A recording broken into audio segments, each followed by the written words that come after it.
So if you're watching this, there's a good chance that you already know what deadwood is.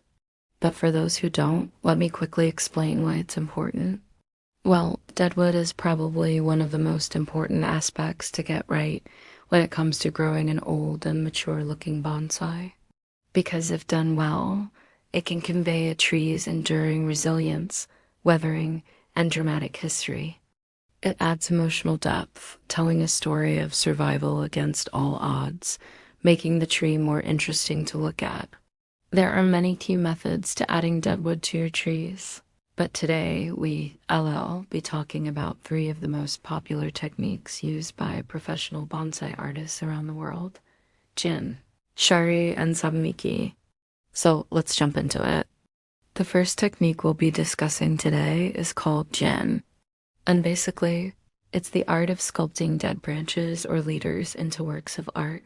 A prime example of this is found in the Chinese elm, where over time, dead branches are allowed to grow out, then sculpted and wired into place to form interesting shapes. Jin can occur naturally in trees, such as in the case of this Japanese maple, where the branch has snapped off and dried up over time. Or it can be created artificially by the art of pruning. Artificial jin can be made by stripping the bark from a branch and exposing the dry, weathered wood underneath. This can be done by making cuts above and below the point where you want to start the deadwood, and then carefully peeling away the bark in one continuous strip. Take your time and try not to tear or rip the bark, as this will make the process much more difficult. If the bark is thick, you can use a wire tool to help you make clean incisions. But no matter what tool you use, remember to be patient and careful so that you don't damage the living tissue beneath the bark. Once completed correctly, this will expose the beautiful textures and patterns in the wood underneath and instantly add years of character to your bonsai. The jin can then be further refined by scraping away any excess bark, leaving only a thin, tight layer around the wood to preserve its moisture and nutrients. You may also choose to paint the exposed wood with tree seal or another protective solution to prevent rot and decay. This will help to preserve the deadwood and extend the life of your bonsai. In addition, painting the deadwood can help to highlight its beauty and make it stand out from the rest of the tree. Just be sure to test any products you use on a small, inconspicuous area first to make sure it doesn't cause any damage. Overall, creating jin takes practice and patience, but the results can be truly stunning. By following these tips, you can learn how to create beautiful, long-lasting deadwood that will add years of character and beauty to your bonsai.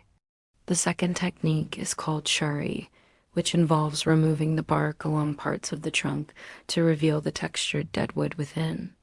To do this effectively, make sure to plan ahead and mark the lines of where you'll be removing the bark. Then use a sharp blade or pruners to make shallow cuts along the marked lines.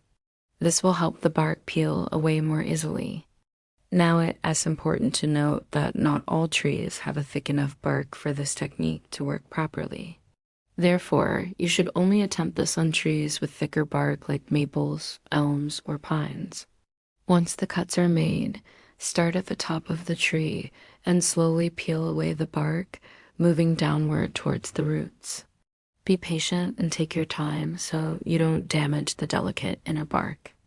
As you progress, check frequently to make sure you're not cutting too deeply and exposing the living tissue beneath the bark. If you do accidentally cut too deeply, you can use a grafting knife to smooth out the edges and minimize the damage. Once completed successfully, you'll be left with the exposed deadwood on the trunk, which will give the tree a more aged and weathered appearance. Now the third technique we'll be discussing is sabamiki, which involves carving a hollow or cavity in the trunk of a tree to simulate severe damage from nature, such as from lightning strikes, pests, or disease. To do this, first use a sharp blade or pruners to make an incision along the trunk of the tree. Cut deeply enough to remove a section of bark, but be careful not to cut too deeply and expose the living tissue beneath. Next, use a grafting knife to carve out a section of the trunk creating a cavity that resembles a hole caused by a natural disaster. Be sure to smooth out the edges of the hole to prevent any damage to the roots or branches. Once the hole is carved out, you can stop there for a more natural look. Or if you want to add extra detail, you can use a file to roughen up the edges of the hole, giving it a more weathered appearance. This technique is best used on trees with thicker trunks, so consider waiting until your tree is more established before attempting it. After completing this technique, you may notice that the top of your tree begins to die off and turns brown. However, if done properly, the bottom half of the tree should remain green and healthy. To preserve the tree and prevent it from rotting, you can apply a lime sulfur solution to the wound.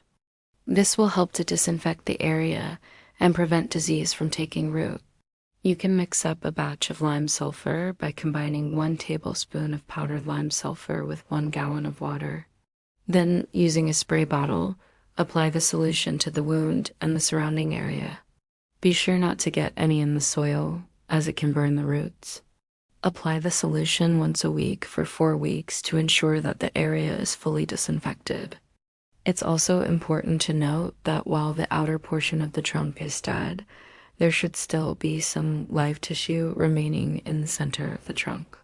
This will help to keep the top of the tree alive and healthy. If you see signs of decay or disease, you can prune away the affected branches or graft in new healthy wood.